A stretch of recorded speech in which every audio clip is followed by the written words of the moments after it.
সন্তান আমার, অথচ তার ভালো মন্দ বোঝার ক্ষমতা নাকি আমার নেই। কি যে বলো না তুমি রাতুল। আমি পিকলুর মা। 10 মাস তাকে আমি গর্ভে ধারণ করেছি। নিজের বুকের সুধা খাইয়ে তাকে বড় করেছি। রোগে জ্বালায় সারা রাত জেগে তার সেবা করেছি।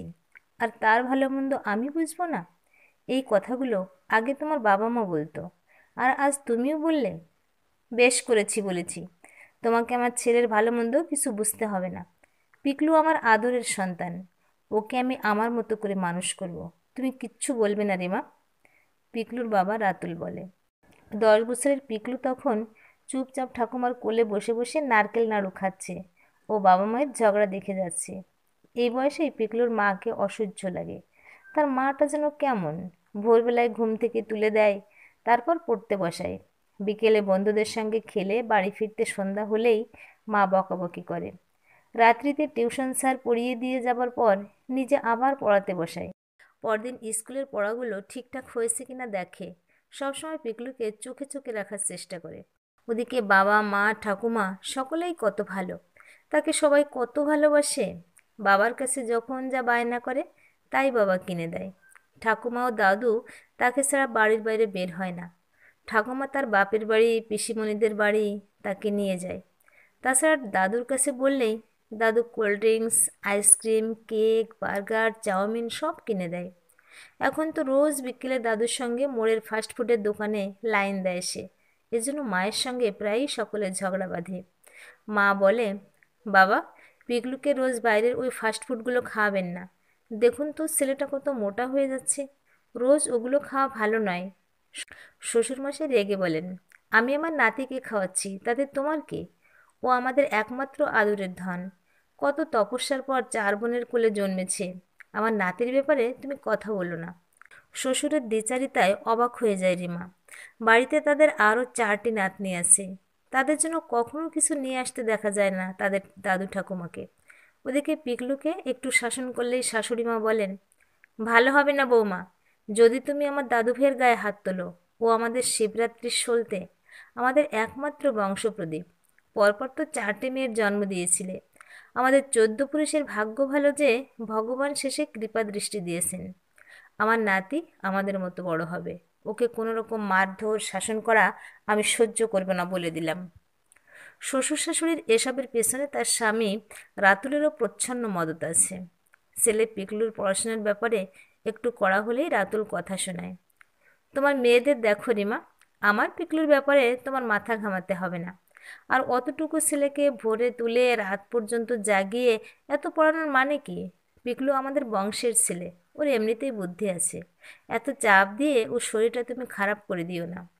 বাড়ির এমন পরিবেশে পিকলুও বুঝতে শিখে গেছে মাকে গুরুত্ব দিয়ে কিছু হবে না।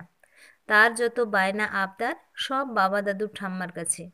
এখন আবার একটু শাসন করলেই পিকলু মায়ের বিরুদ্ধে বাবার কান ভাঙাতে শিখে গেছে। আজকের ঘটনা তার প্রমাণ। পাড়ার শিবানীদের পেয়ারা গাছ থেকে পেয়ারা চুরি করে এনেছিল পিকলু।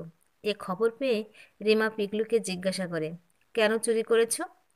মাকে অবজ্ঞা করতে শেখা পিকলু তাচ্ছিল্যের সঙ্গে জবাব দেয়, বেশ করেছি। রাগে পিকলুকে এক চড় বসিয়ে দেয় সে। অফিস থেকে রাতুল ফিরলেই তাকে কেঁদে কেঁদে সব বলে পিকলু। ছেলের ফর্সা গালের লাল দাগ দেখেই বিরক্তিতে মুখ কুঁচকে যায় রাতুলের। স্ত্রী রেমাকে ডেকে সকলের সামনেই বলে, আমার ছেলেকে শাসন করার অধিকার তোমায় আমি দিইনি। দ্বিতীয়বার পিকলুর গায়ে হাত তুললে আমি তোমাকে বাড়ির বাইরে বের করে দিতে বাধ্য হব। অপমানে চুপ হয়ে যায় রিমা। একের পর একটা করে দিন পেরিয়ে যায়। বাড়ির কাজ সামলে সে মেয়েদের পড়াশোনার প্রতি দৃষ্টি দেয়। পিকলু আরও দিন দিন উদ্ধত হতে থাকে। পড়াশোনায় ফাঁকি দিতে আরম্ভ করে, মাকে অগ্রাহ্য করতে আরম্ভ করে। তবুও ভীষণ চেষ্টা চালিয়ে যায় রিমা।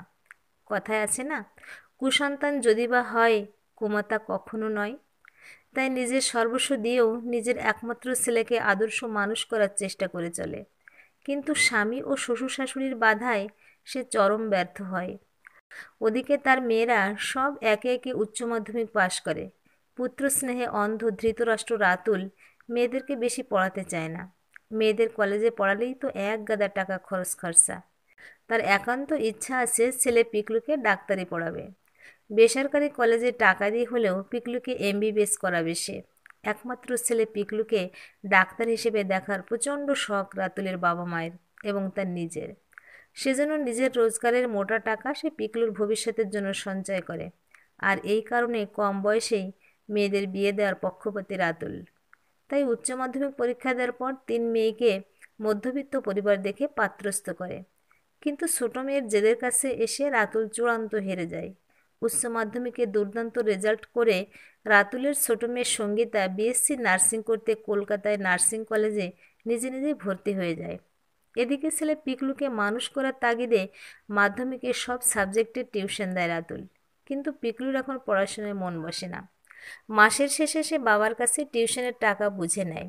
সেই টাকা দিয়ে মোবাইল রিচার্জ করে, বন্ধুদের সঙ্গে খেয়ে দেয়ে পার্টি করে, স্কুলের সময় এখানে ওখানে ফুর্তি করে ঘুরে বেড়ায়। মাধ্যমিক পরীক্ষার রেজাল্ট বের হলে দেখা যায় পিকলু কোনো রকমে সেকেন্ড ডিভিশনে পাশ করেছে।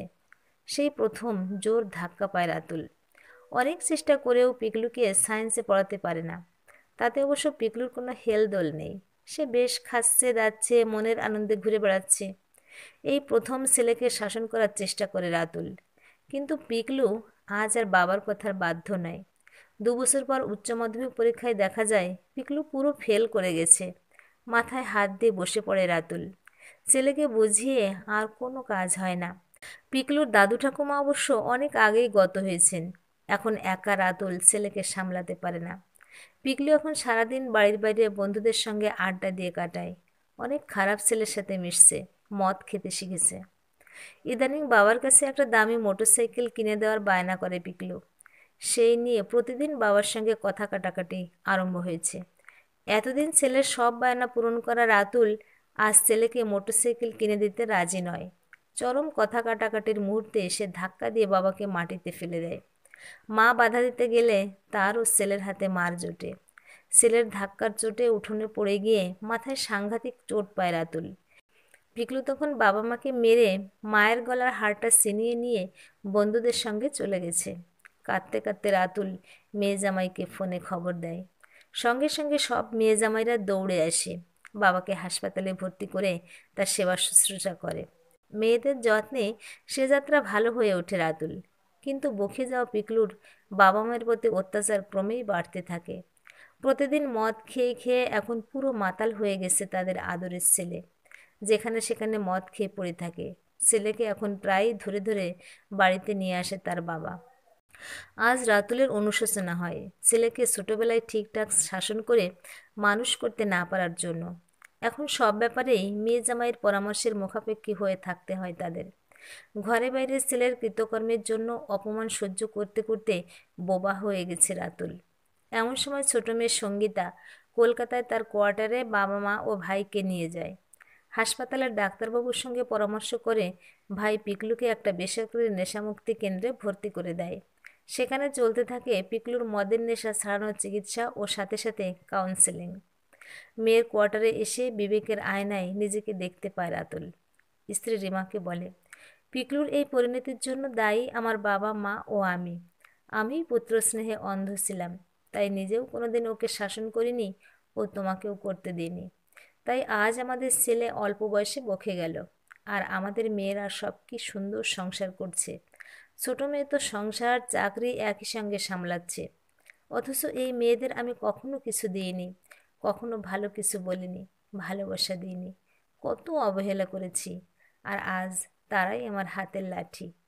আমি নিজেই আমার ছেলের ভবিষ্যৎ নষ্ট করেছি রিমা, আমাকে ক্ষমা করো। দীর্ঘশ্বাস ছেড়ে রিমা বলে, ক্ষতি যা হবার তা তো পিকলুর হয়েই গেছে। এখন আর আমার কাছে ক্ষমা চাওয়া কেন?